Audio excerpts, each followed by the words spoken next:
Growing a business is kind of tricky right now. Supply chains are squeezed, tariffs and trade policies are dynamic, and cash flow, it's tighter than ever.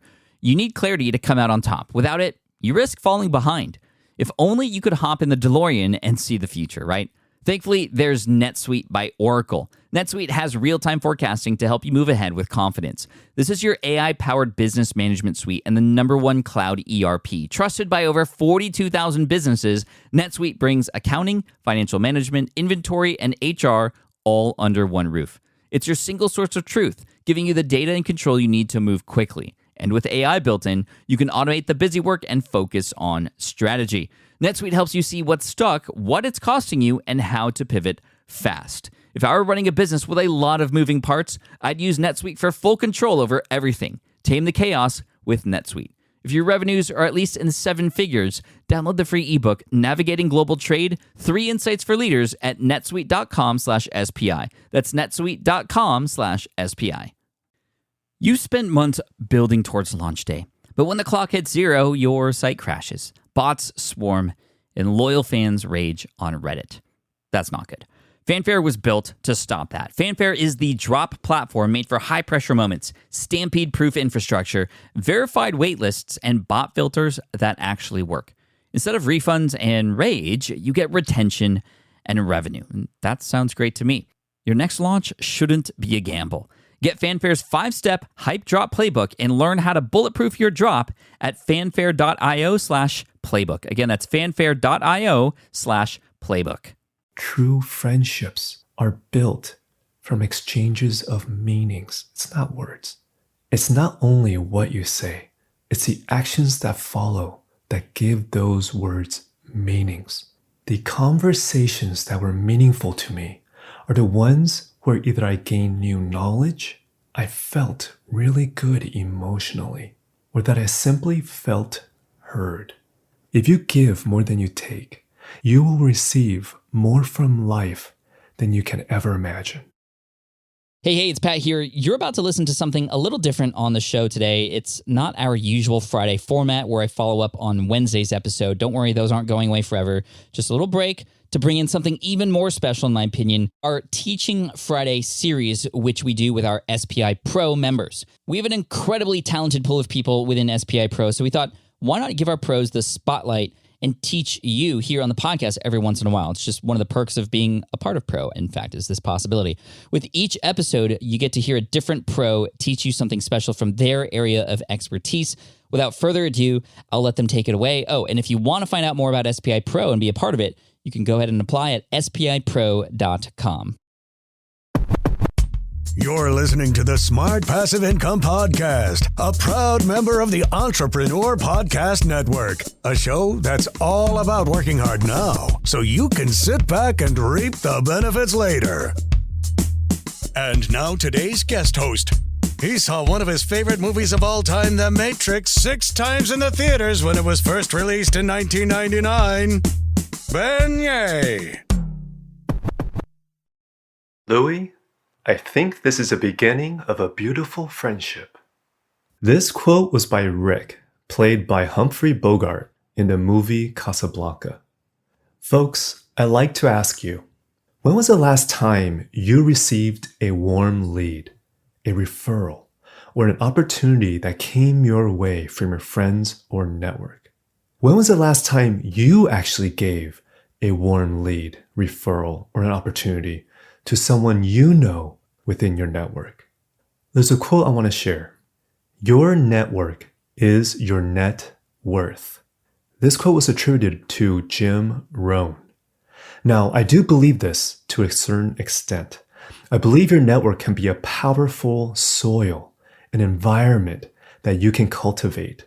But who you choose to surround yourself with that's in alignment with your values, your vision, your soul, is what I find to be vital in determining if your network is supporting your growth or depleting your energy.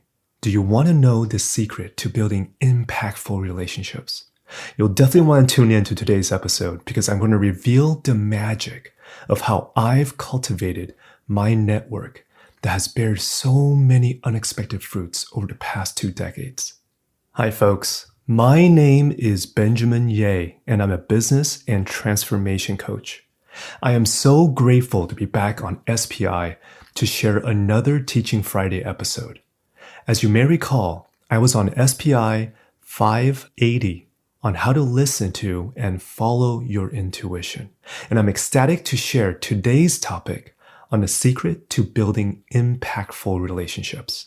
As a quick recap, I've gone through several chapters of my life, starting off as a hospitality real estate consultant to becoming an investment officer for a Forbes 500 family office, where I invested and deployed well over $1 billion, anywhere from real estate to startups and direct private equity deals.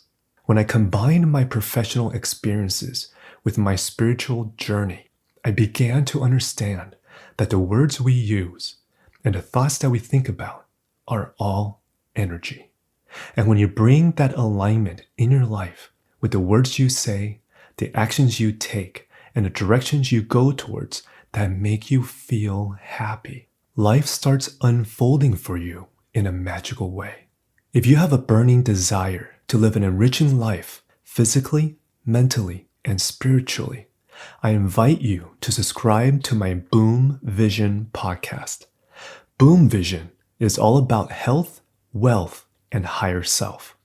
If you're searching for a business and transformation coach that can guide you to discover your true north, create aligned wealth, and connect to your higher self while having fun throughout this journey, connect with me via my website at www.benjaminye.com. That's spelled BenjaminYeh.com. And follow me on Instagram at Benjamin Ye. I'm ecstatic to be here because there's tons to uncover. So let's dive right in. Your network is your net worth. There's another quote by Jim Rohn, which is that you are the average of the 5 people you spend the most time with. I'll be covering 4 topics today. The first topic is my personal story, how I met an early mentor in my life that taught me how to build impactful relationships the right way. The second topic is my secret framework I call the 5WG that I've applied and refined throughout my entire life.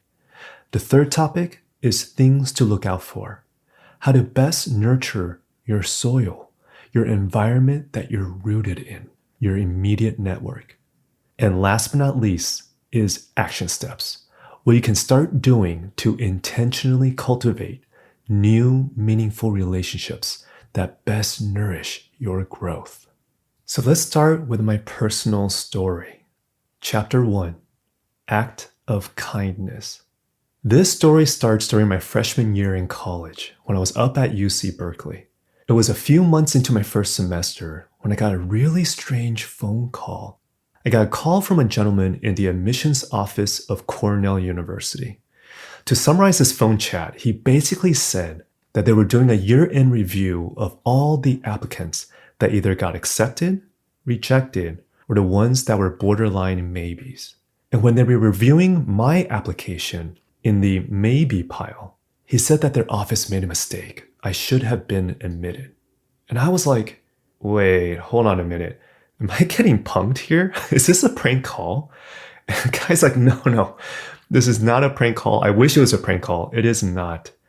We recognize we made a mistake. And for procedural purposes, would you be willing to resubmit a transfer application because you'll be guaranteed admissions? And I was like, okay, let me think about this. I appreciate the phone call, but I'm going to have to really think about this. And the gentleman's like, look, here's my number. Here's my name. Here's my email. We would love for you to reconsider. And then he hung up. And then the next evening, I got another phone call. When I picked up the phone, I heard, hello, is this Ben? I was like, yeah, this is Ben. Who is this? Hey, this is Steve Sherrill. Mr. Sherrill? How are you? Wait, how did you get my phone number? Oh, I called your home and your parents gave me your dorm number. Oh, wow. Okay. Steve, how can I help you? Ben, did Cornell call you back yet? Uh, actually, it's funny that you say that because I did get a phone call yesterday and I had like the strangest conversation with the admissions office. And then Steve went, oh, good. Okay. Because when I called them back to ask about you, they told me that you didn't get in. And I yelled at them saying that if you don't let Ben into our alma mater, I will never interview for you again. And I hung up. And I just paused for a couple of seconds. I was like, Steve, you didn't have to do that. I mean, I was so taken back on what Steve was sharing for me because Mr. Sherrill was my interviewer when I was applying for Cornell University back when I was a senior in high school.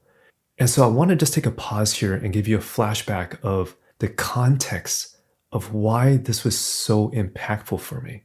Back in high school, when I was applying to different universities, one of my top schools that I want to get in was actually Cornell University. I wanted to get into their hospitality program as an undergrad. And so when I applied for the school, I was assigned an interviewer, which was Mr. Steve Sherrill.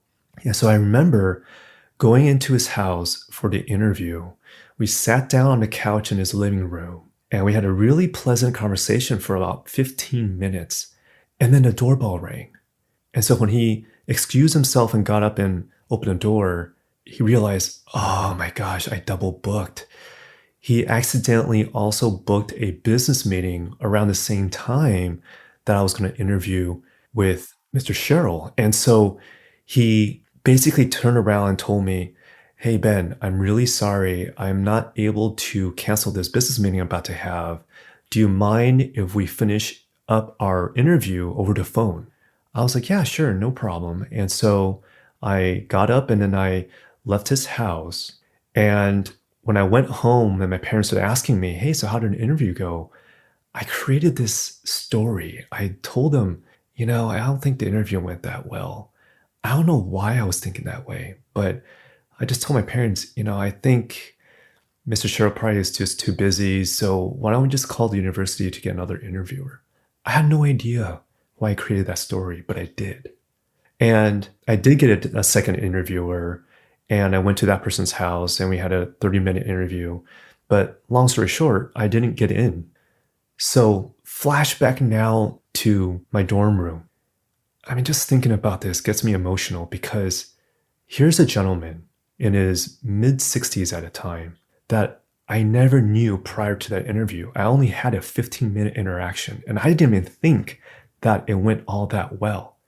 But he went to bat for me. He believed in me. And when he followed up and realized I didn't get in, and to actually tell them that if I don't get into the university, he's not going to interview for them again. I mean, he's probably interviewed over 100 different students in his lifetime. But I was so moved by this. And so I told Steve, thank you so much. Let me just talk over with my parents to see what we ultimately decide, but I will call you back. I'll let you know either which way what we decide. And after talking to my parents, we ultimately decided that I wanted to stay at UC Berkeley. But I promised Steve I'd call him back. So I called Steve back and I was like, Steve, I really appreciate your help. And I really appreciate that you believed in me.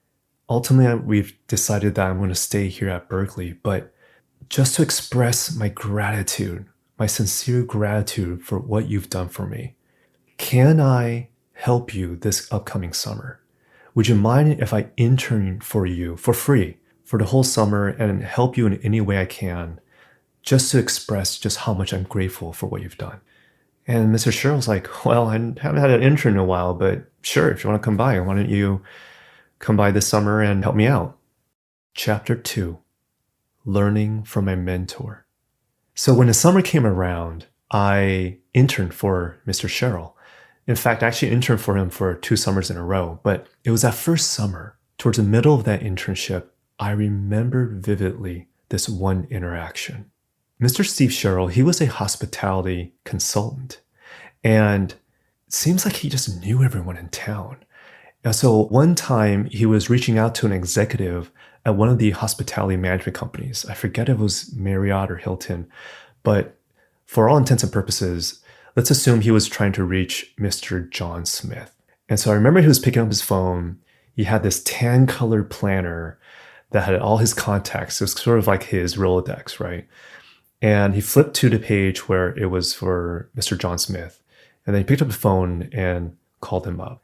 And when the person picked up, he was like, "Hey, Dorothy, how's it going?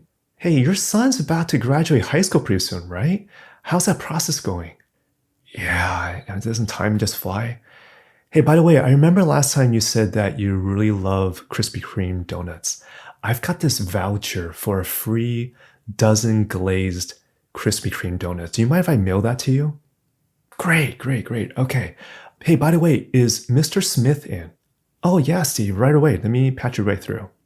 And as I was watching this conversation unfold, my mouth started to drop. I was like, holy cow, how does this guy know everyone?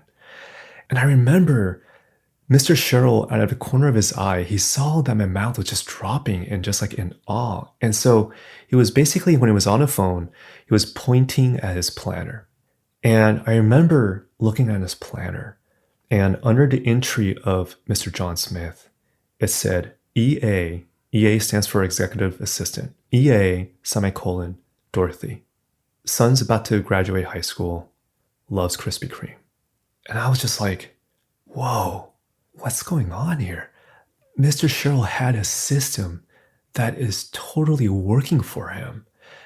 And so the takeaway I wanted to share in this second chapter is that the amount of effort that you spend in remembering people's names and the details of that first conversation is really a reflection of how much you're willing to care about them.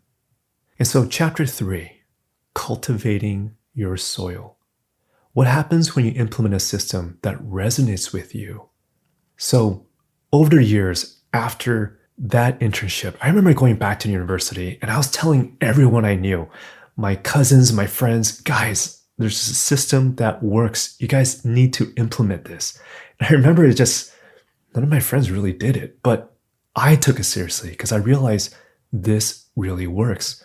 So from my black planner book to Palm Pilots to my BlackBerry to my iPhone, throughout the years, whether it's analog or digital, I had this system that I learned from Mr. Sherrill.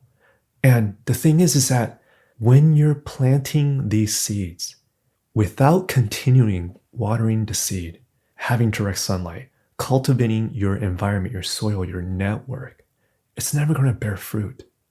And so over the years, with this implementing this system, I made it a point to nurture and cultivate this. And so I ended up going to Cornell. I went there for a graduate degree, getting a master's in real estate. But I remember my internship after grad school, my first job out of grad school, all the subsequent opportunities I had was a direct correlation of implementing this system. I'll give you an example. My first job out of grad school was working as a hospitality real estate consultant at PricewaterhouseCoopers, PwC, right? I mean, interning for Mr. Sherrill, having him as a mentor really impacted my life. And since he was a hospitality consultant, I sort of kind of followed his footsteps from that perspective.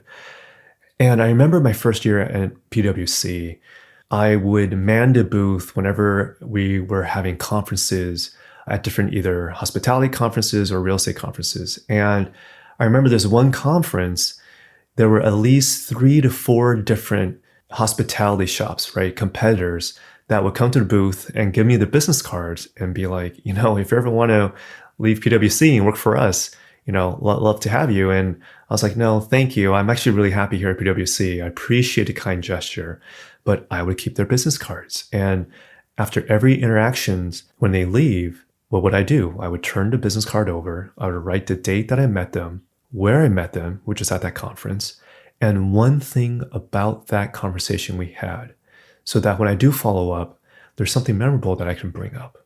And one of those people that I met was Karen Johnson, and she was at Jones Lang LaSalle. And so I remember after the conference, I shot her an email and I was like, hey, KJ, it was really nice to meet you at the conference. I'm really happy here at PwC, but I would love to just keep in touch. And so hope you're doing well, right? Now, fast forward about a year or so later, I got transferred to the Philly office, and I remember this was probably during the summertime that on the news flash, KJ's boss, Art, got a promotion. And so all I did was I copied that article, I forwarded it to KJ, and I said, "Hey, Karen, just saw that Art got a recent promotion. Can you please tell him congratulations for me? I hope you're doing well. Take care." And that's it. And within a few hours, KJ writes back and saying, "Hey, Ben, are you in Philly? If you are, I'm going to be there next week for a site visit. I'd love to grab coffee. Let me know." And so I replied back, I was like, "Yeah, actually, I am still in Philly. Love to have coffee, Karen." And so the following week, she came into town. I grabbed coffee in the morning right before I went to work. And Karen just cut to the chase. She's like, "Look, I would love for you to join my team. Do you want to move back to LA?" And I was thinking, yeah, I actually do want to go back to LA, Karen. You know what? Why don't we talk? Let's talk to your team, HR, and let's see what we can do to make this happen. And none of that would have happened if I didn't see the article and I forwarded to Karen to reach out. And so the main takeaway and why I wanted to share my personal story is this. When you can create a consistent habit on how you mindfully cultivate your soil, you create an environment where a little bit of intention, a little bit of kindness, and a little bit of effort can go a long way in bearing fruits in your future. And so, having shared my personal story, my secret framework is what I call the 5WG. So what does that mean? The 5W is who, what, where, when, and why. Who? Who are you? What are their names? What? What is it that they do? What's their interests, their passions? Where? Where did I meet them? Where are they from? When? When did I meet them? When is their birthday, their kid's birthday, their anniversaries? And why? Why do they do what they do? These are just 5 basic questions you can think about and ask when you meet someone for the first time. And when you do hear their responses, make a mental note. When you leave, write it down. Whatever process works for you to actually remember and record any of these responses for the 5 Ws. At the very minimum, when I meet someone new, if I get their business cards, I will always write down the date that I met them, where I met them, and one meaningful part of the conversation I write down. And so just think of those 5 Ws as questions you can think about when you meet someone new. Now, it's called the 5WG. What's the G? The G stands for give. The G stands for give. A small act of kindness can possibly make the most profound impact on someone that you don't know. So what are the things that you can give? When I'm having any interaction with someone, in the back of my mind, I have these 3 questions. The first one is, how do I leave this conversation giving this person something new that they didn't know before? Do I give them the gift of knowledge? The second one is, how do I leave this conversation making this person feel better than they did before we started? This second give is a gift of feeling or emotions. When I think back on all the times I met someone new, or if I'm listening to a conference or a lecture, whatever it may be, there's times where I'll remember either a quote or 2 or something they said, but it's the times where, man, that person made me feel good. Those type of feelings are oftentimes more memorable than a gift of knowledge. And so if you can make someone just feel better than they did when they came into your conversation, that's a gift of feeling or emotion.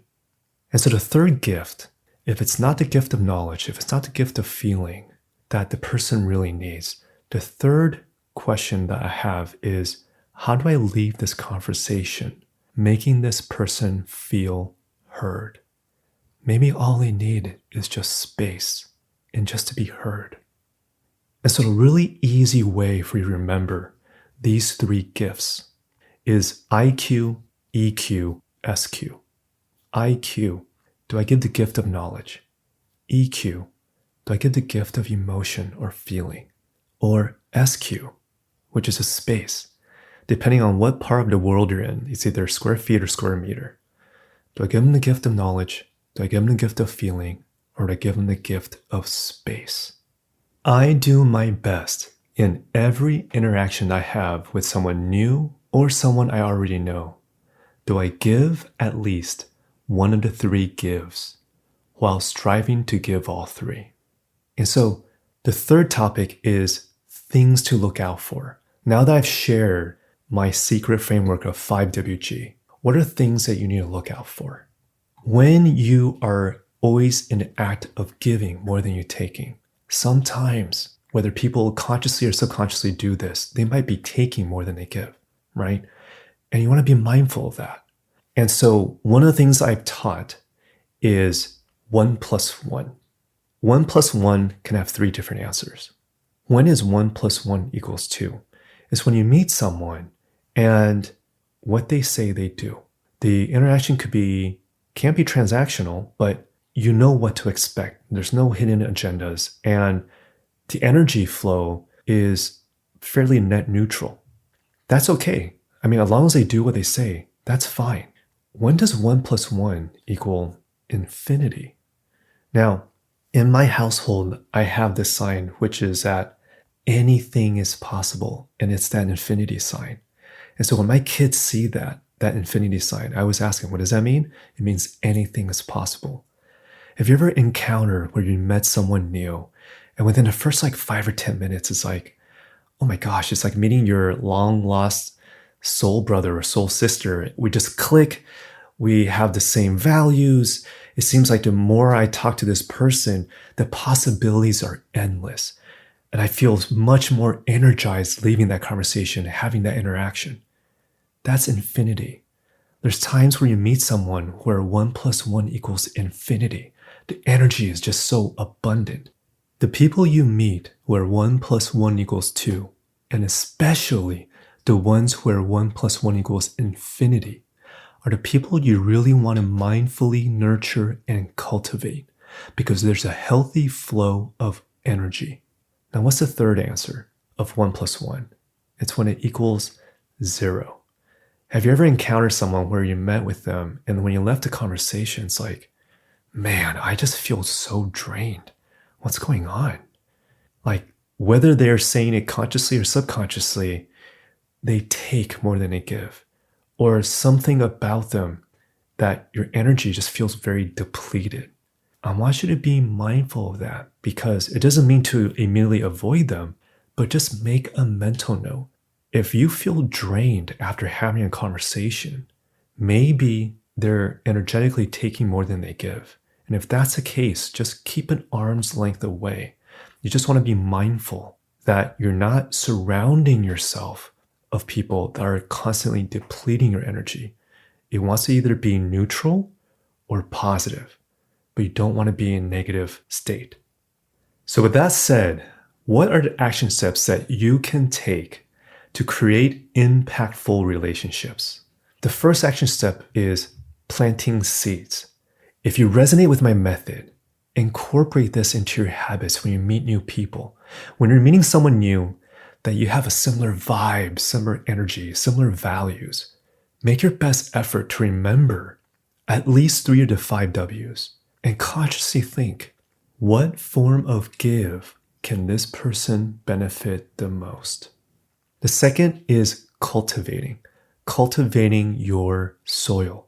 In order for your seeds to bear fruit, you need to water it consistently.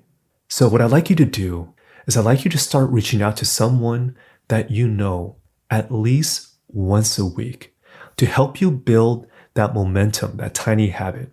Pick a day so that it becomes consistent for you, either like Monday morning or Friday afternoon, whatever it is. Just pick a day and time and put it on your calendar. And when that time comes, in a calm state, just ask yourself, who can benefit from me reaching out? And whoever intuitively just pops in your head, without your conscious mind thinking about it, just give that person either a text or a call. And just like, hey, I just thought about you. Just wanted to check in. How are you doing? And I'd like you to do that on a weekly basis so that you build that habit and that consistency of cultivating your soil. So for the next month, do your best in taking these 2 action steps. With every new interactions, whether it's a prospect or you're at a networking event, use the 5WG if this framework resonates with you. Cultivate. Pick a day each week for a short block of time to reach out to someone that you intuitively feel can benefit in you reaching out. The 3rd action step is the sun. Being mindful of the people in your life that bring you joy. This last tip is really important. As you consciously create a new habit in planting new seeds and watering them on a consistent basis, bring awareness of who really has intentions of supporting you versus depleting your energy. I naturally give more than I take, so I gravitate towards people that have similar values and actions. It's either 2 or infinity that I really want to cultivate. But since I'm also more sensitive to energy, I tend to keep an arm's length away from the people that take more than they give. I've had to learn this the hard way over the past few decades. One of the key indications is when I feel exhausted after talking to them. That's my body indicating that there's no energy flow. There's no balance in this conversation that makes me feel grounded or nourished. So I keep a mental note of that. And I'd like you to be more mindful too as you bring more awareness of who you bring into your environment. So final thoughts for today's episode. So quote I want to share. The language of friendship is not words, but meanings. This quote was by Henry David Thoreau. Why I share this quote is that I really do believe true friendships are built from exchanges of meanings. It's not words.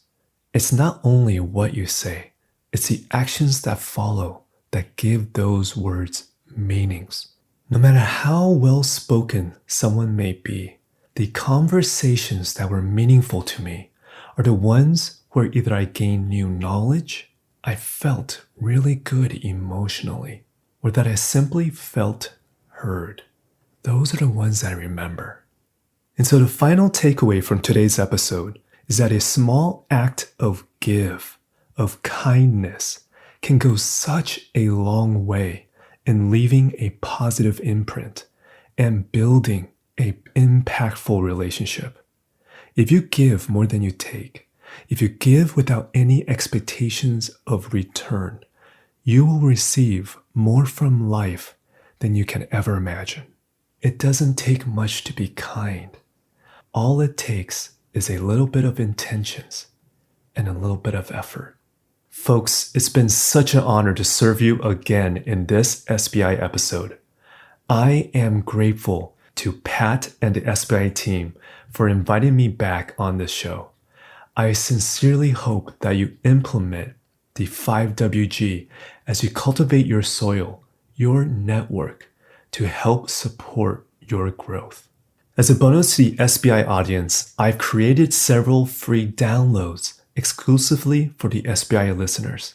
If you head over to www.benjaminye.com/SPI, by signing up for my Boom Vision email community, you can get some free digital downloads as my gifts to you.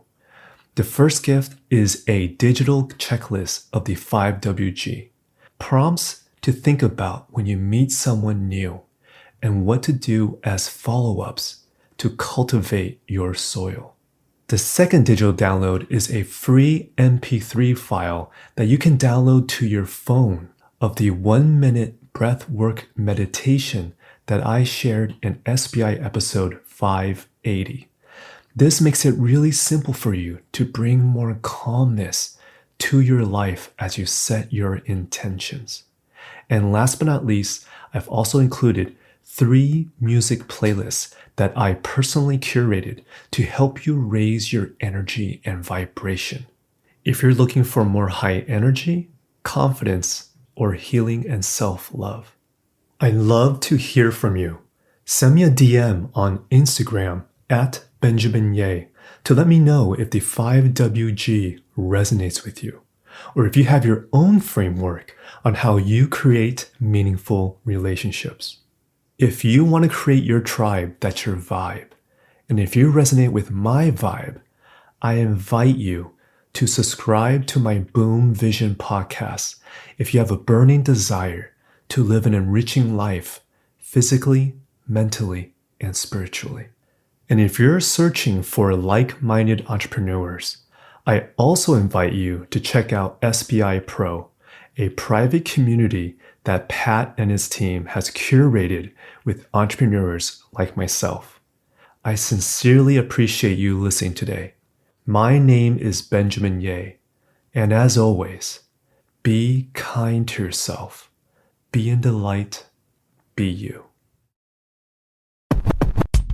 Thank you so much for listening to the Smart Passive Income podcast at smartpassiveincome.com. I'm your host, Pat Flynn. Sound editing by Duncan Brown. Our senior producer is David Grabowski, and our executive producer is Matt Gartland. The Smart Passive Income podcast is a production of SPI Media and a proud member of the Entrepreneur Podcast Network. Catch you next week.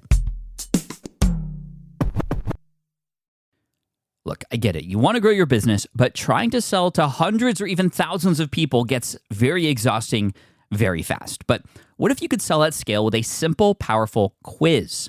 Score App helps you sell to more people without adding more to your plate. You build a quiz or assessment that your audience actually wants to take. Then they answer a few quick questions and get a personalized result right away. It shows them where they're at and what they need to do next and how you can help. And you build huge amounts of trust before you make even a single offer. No hard sell, no chasing leads, just value at scale. Get 50% off the first 3 months using the discount code SPI. All you have to do is just head to scoreapp.com/SPI. Again, that's scoreapp.com/SPI. More people dream about building their own business and being their own boss rather than retiring early. But a majority of them never even take the first steps to register the business. Why? Because starting a business can feel overwhelming. With legal forms, paperwork, finances, it's a lot. And that's where Taylor Brands comes in. Taylor is a complete business builder designed to make launching your business simple and stress-free. You can register your LLC in just minutes, keeping your personal and business assets separate from day one.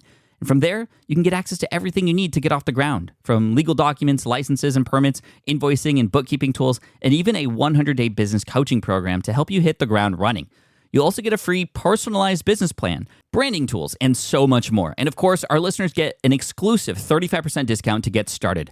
Just head to taylorbrands.com/SPI. That's TAILORBRANDS.com/SPI. Stop dreaming, start building with Taylor Brands.